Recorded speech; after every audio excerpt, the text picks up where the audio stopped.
With Code just recently removing his limiters only a couple chapters ago to reveal the true power that even eclipses Jigen, the leader of Kar, and after his defeat against the strongest cyborg Damon, he leaves a lot of questions to be answered. Is he stronger than Boruto and Kawaki currently? Can he defeat the Leaf Village with his karma and newfound power being the Ten-Tailed? All of these questions will be answered within this video. Enjoy. Now first we need to get into just how powerful limitless Code is, or this Code without his limiters. Now for one, we know that his power even eclipses that of Jigen, which is the reason that he had limiters put on him to kind of control his power so he wouldn't overthrow Jigen. He wasn't disposed of like the other androids or cyborgs because his loyalty to the Otsutsuki kind of swayed them to think that he wouldn't turn on Jigen. Even now he's continuing Ishiki's legacy, but he still is more powerful than Jigen nonetheless. Other than that, the other confirmed thing we get via a fight is that he is far weaker than Damon. Damon just completely obliterates him once Code freshly gets his limiters removed, so there's no argument to say he is weakened. Code is at full power, limiters just been removed, and Damon just pummels him into the ground. Damon doesn't even have to use his ability, as he just Taijutsu alone with pure physical strength and speed overpowers Code. But what we do know is that this isn't Code's full potential, right? It is his full power, but he does have the potential to become stronger. Code's goal for now is to become a 100% Otsutsuki, and also to form the Ten-Tails into thousands of little clones. I think right now he has exactly 1,000 clones currently. But post becoming a full Otsutsuki, just like Boruto, we know he will receive a massive amp, along with his karma being fully weaponized and the Ten-Tails being at his disposal. This potential Code 100% Otsutsuki would just eclipse what we have for Code right now. Starting off the matchup, we have Code versus base Boruto and Kawaki. Now, even before getting his limiters removed and while he was very weakened, karma not even activated, he was able to topple base Kawaki. Base Kawaki should be comparable to base Boruto, so the same would happen if both of them were to fight even limited Code.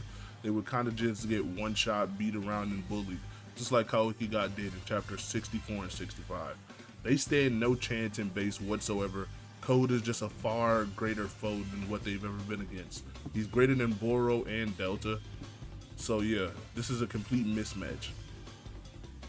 It doesn't really change that much when they activate Karma, because while Karma is an amp to all of the stats, a massive increase amping even Jutsu power, still Code would just outclass them, as he is a Kara ender and someone that is above the likes of Delta and Boro.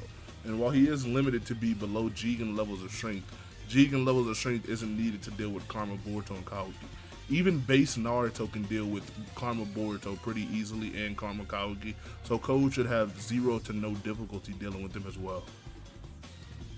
Now where this battle does kind of start to turn into kind of a debate is when True Essence is part of the equation.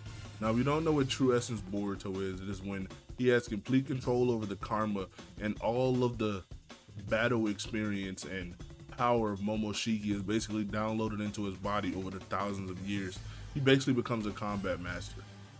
While this amp from Boruto we see is so significant that he can kind of fight with full power Karma Code while he's limited, again, Limitless Code's amp to put him far above Jigen, someone who can beat up Naruto and Sasuke simultaneously.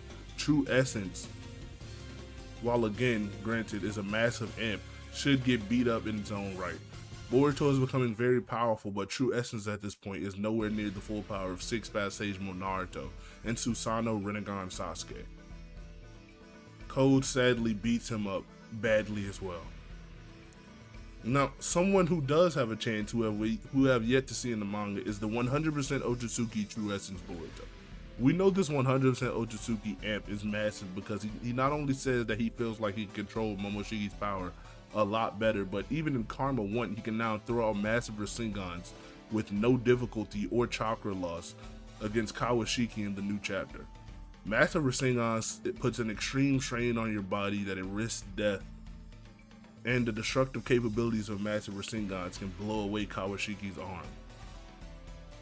If we add Karma 1 Kawaki into this battle, they might be able to last a little longer within this fight, but again, Code's overwhelming power and his belts that can teleport ninjutsu and himself anywhere they please should allow him to beat up True Essence 100% Otsutsuki Boruto, and Karma 1 Kawaki should be of no aid in this battle at all. Now for an actual fair fight, it's the full power of 100% Borushiki and the full power of 100% Kawashiki. Now that Kawaki has his Karma back and it is 100% and completely weaponized, and Borushiki has access to a 100% Otsutsuki body and more of a Karma amp, we get to see how they would fare against another person whose goal to become 100% Otsutsuki, Code. Now while Code is stronger than Jigen, who topples Naruto and Sasuke, and you heard me say earlier in the video that Naruto and Sasuke is too much for True Essence Boruto, the same is not the same for Borushiki. Borushiki is able to do battle with Kawashiki, whose power is constantly growing to the fact that even Naruto as Hokage in Sage mode, power is below him, stated by Amato. Kawaki is the strongest in the village as of now. And while Naruto lost 6 past Sage mode and Kurama, Kawaki being a better vessel than Jigen should allow him to channel Karma's power far better than Jigen did, which he should be able to replicate even to a better extent Jigen's feat against Naruto. And Sasuke, of course. Borushiki being able to do battle and just compete with this alone puts him on the same level above 6 past Sage mode Naruto than Kawaki. Now Kawaki and Boruto have the more destructive techniques such as the massive Rasengans and the Karma energy blast that Kawaki releases. Also his scientifically enhanced body should aid him in a fight as well. But Code has a tricky technique in his belts. His belts not only can teleport away the massive Rasengans, it also can teleport away pieces of the scientific ninja tool's body and allow him to get up close on them as well. But even with these belts and power of the Karma that Code has, I don't believe it will be of any aid against full power Borushiki and Kawashiki. Given how Kawashiki is also a Jigen or above level threat, Borushiki being that as well, they both should be around the same level as Code currently. 2 people being around your level would just mean they will win by strength in numbers. This strength in numbers would just be able to overpower Limitless Code. I don't think he would do anything about it. Not only does he lack the destructive capabilities, he lacks the stamina as well, as they can absorb techniques and he cannot. They can also shrink his belts with Kawashiki's dojutsu as well. All of this together just looks like a complete mismatch for Limitless Code. Borushiki and Kawashiki take this easy. Now you may be wondering what's left in the video. I've covered every form of all of them. Well, no. I would like to cover 100% Otsutsuki Limitless Code with his Karma mark and the full power of the duo Borushiki and Kawashiki. Now we don't know exactly how strong 100% Otsutsuki Code would be, but if it's anything like Boruto's buff that can change him from being kind of fatigued from using Thunderbolts and small Rasengans to being able to use Thunderbolts and massive Rasengans with no signs of fatigue, then this buff should be massive. They were all on the same level prior, so him becoming a 100% Otsutsuki should allow him to completely topple the duo. The duo should have no chance at all, even with the ability to shrink his belts. His speed and physical power alone, since Kawaki can't shrink those, should be able to just blitz and beat up the duo no matter what. The only way I kind of see them winning is if they try to catch him off guard and seal him in the dimension where time doesn't flow, or if they use the chakra stealing rods to weaken him over time. Other than that, Kawashiki is not doing anything, and neither is Borushiki.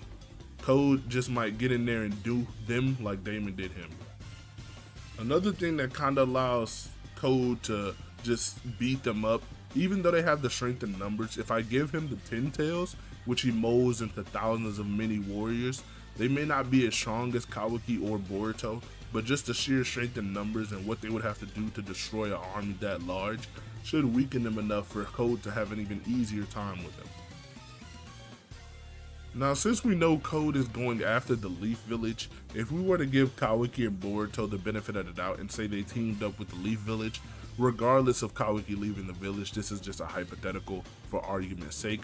If they were to have the Leaf Village, so it would be Kawaki, Boruto, Sasuke, Naruto, the original Konoha 11, and let's say Delta V2. Most of the Leaf Village, if not 90% of them, would have trouble dealing with Ten Tails clones, because these Ten Tails clones are not only made up of Jubi Chakra, they're also made up of Code's power, And even a small fragment of power that eclipses Jigen should be enough to power up these Jubi clones to eclipse what was happening in the war arc. So while the thousands of clones, maybe even tens of thousands by the time he's done with them, is dealing with the rest of the Leaf Village, the main heavy hitters such as Naruto, Sasuke, Delta, Shikamaru, Kawaki, and Boruto will be the only ones left to fight Code. Naruto and Sasuke losing some of their most valuable powers such as the Kurama and Susanoo and Rinnegan respectively means Naruto's healing factor isn't as good, Sasuke's perception and chakra pool as well as Naruto's isn't as good, so they would be a severe detriment to the Leaf Village. Even though they are much stronger than the other people, they will be a detriment to Kawaki and Boruto. Sasuke can no longer swap places or absorb people or even perceive people at the level he could before, and these are people, or this Code I should say, is someone who eclipses a person who beat Sasuke before the nerf. So Sasuke would most likely just get one-shotted, not even being able to perceive the belts being thrown at him. Amaterasu should also not be a problem as the belts can teleport them away and Code's most likely too fast for that to hit him. If he does have Susanoo, the Susanoo is not as durable as it used to be, so it would just be broken into bits just like Jigen did it. Now that Sasuke is done, let's talk about Naruto. Naruto not having the healing factor or chakra pool to spam multi-shadow clone jutsu and giant Rasengans makes him a detriment as well. Maybe he'll get away with like 2 or 3 giant Rasengans, but after he tires, Code would just rip through every clone and rip through Naruto's body as well. Even if we gave him the benefit of doubt of being able to spam giant Rasengans, Code could most likely just tank them or teleport them away with his belts, as well as just kill Naruto before he being able to do any of this. His better Sage mode, if we grant that a more power amp and speed amp besides just having it longer, it still won't be anything near the 6-pass Sage mode amp he received versus Jigen. So a stronger person would just do him worse than what Jigen did him. He stands no chance either. This is all ignoring the 100% Otsutsuki amp that Code has yet to receive as well. But that just leaves Code versus, again, the full power Kawaki and Boruto. So the fight will go the exact same as the prior fight, but it would just take a little longer. Code shouldn't even have any extreme chakra drain from fighting the rest of the Leaf Village either, as he can split his chakra among thousands of Jubi clones and still not be visibly fatigued. So him taking out people far weaker than him should merit no fatigue either. Now, if we were to be completely generous to the Leaf Village and give them Damon and Ida should be no problem, as when Code becomes 100% Otsutsuki, her ability just shouldn't work on him flat out, as he is now an Otsutsuki. So, you know, the explanation of her ability only working on people who are not blood relatives or Otsutsuki should fit him. So she should be no problem at all. The only issue left is Damon. I doubt him becoming a full Otsutsuki will put him above the likes of Damon. Damon seems to be physically at least the strongest in the verse currently, and it looks like it's gonna stay that way. So if Damon comes out and with the aid of Boruto and Kawaki, even if he's a little bit weaker, he should be able to take out Code. As no matter how powerful Code gets, he's not gonna be able to like one-shot or beat up Damon at all. Damon, with the help of Boruto and Kawaki, is winning this. No one else really matters in this fight at all. Not Saurda, not Mitsuki, they can't even do anything. That being said, I know right now Code has lost a couple of fights, but he seems to be in high spirits. In one of the chapters after he loses to Damon, he's literally sitting there chilling and saying, oh, you know, I lost, whatever, cool. He's pretty strong, I guess I'll just get stronger to beat him up. And I know it's also popular to say like, oh, he's lost so many fights, they're not gonna give him a W, but you know, the main villain to not have a W is kind of just not consistent with how Kishimoto writes. A W is coming. I don't know who it's gonna be against, whether that's Damon, Ada, or Boruto. Kawaki has left the village, so it can't be him. With that being said, that's how this battle will go. Make sure to like, comment, subscribe, and share. Goodbye.